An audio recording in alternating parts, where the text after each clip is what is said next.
So you've completed GP training or due to CCT soon. Maybe you're thinking about what career path should you take. There's 3 things I'd like to talk in this video.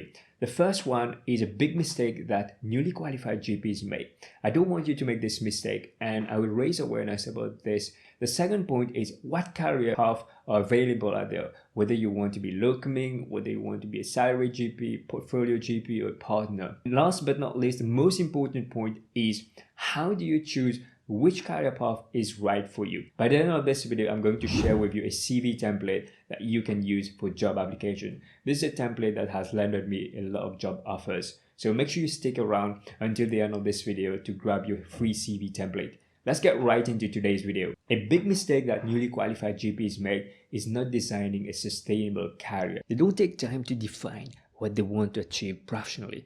Many GPs across the country are chronically stressed due to the enormous pressure of clinical work. The daily grind of repetitive work and sentiment of just surviving is very demoralizing. How fulfilled will you be in a job you're stuck to continue for the next 10 or 20 years? Life is too short to spend the next few decades doing something you hate. The good news is you don't have to go down that path. What if you could design a career that inspires and excites you? What if you don't just survive but thrive? The world is your oyster. As a newly qualified GP, you're in full control of your career path. So what are the opportunities? Apart from the traditional path of locuming, salary GP, and partnership, there's a number of opportunities to building a portfolio career. Some GPs enjoy the variety and the use of diversified skill set. Some choose a portfolio career to achieve a healthier work-life balance. Some want to pursue a passion. Let's go over some opportunities if you want to develop a clinical portfolio career. If you want to develop a special interest in dermatology, maybe you're interested in skin problems, or you're interested in aesthetic. If you've always been interested in surgery, then you can consider minor surgery. If you want to do something else, you could consider sexual health or musculoskeletal medicine. There has been an increase in remote consultation. So if you're interested to do remote consulting, that's another avenue to explore. You could also consider prison GP, which is something that will give you experience of working with inmates. If you can't take a regular part-time role, or need more flexibility due to personal circumstances, maybe you're caring for somebody who needs you, you might want to consider the GP retainer scheme. The retainer scheme is aimed to support GPs who are thinking about leaving medicine or have come back after a break. So it's going to be a supportive scheme that's going to help you to work and stay in medicine. What if you're not interested in clinical roles?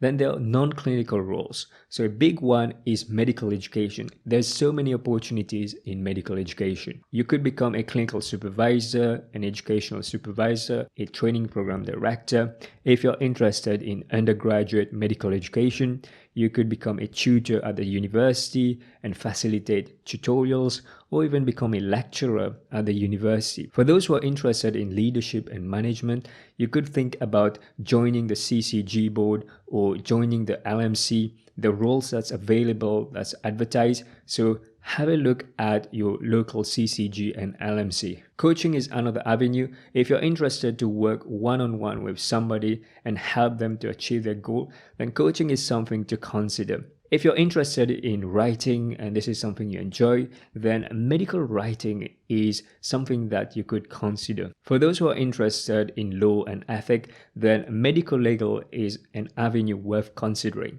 If you're a more experienced GP, then you might want to consider becoming an appraiser. This will help you to have a look from the other side of being an appraiser and appraising other GPs. So how do you find the right career path? The first step to making a sound career decision starts with self-awareness. Understand yourself. Ask yourself what energizes you.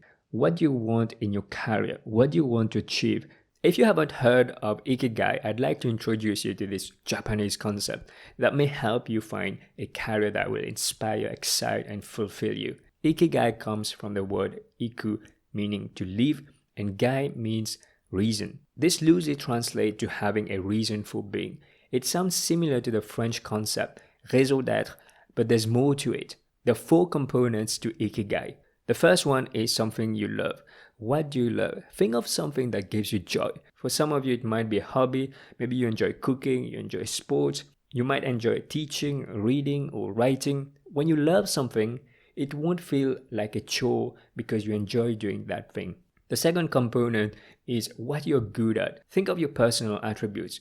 What are your skill set? What are you good at? What are your strengths? And whether you're introvert or an extrovert person, everyone is good at something.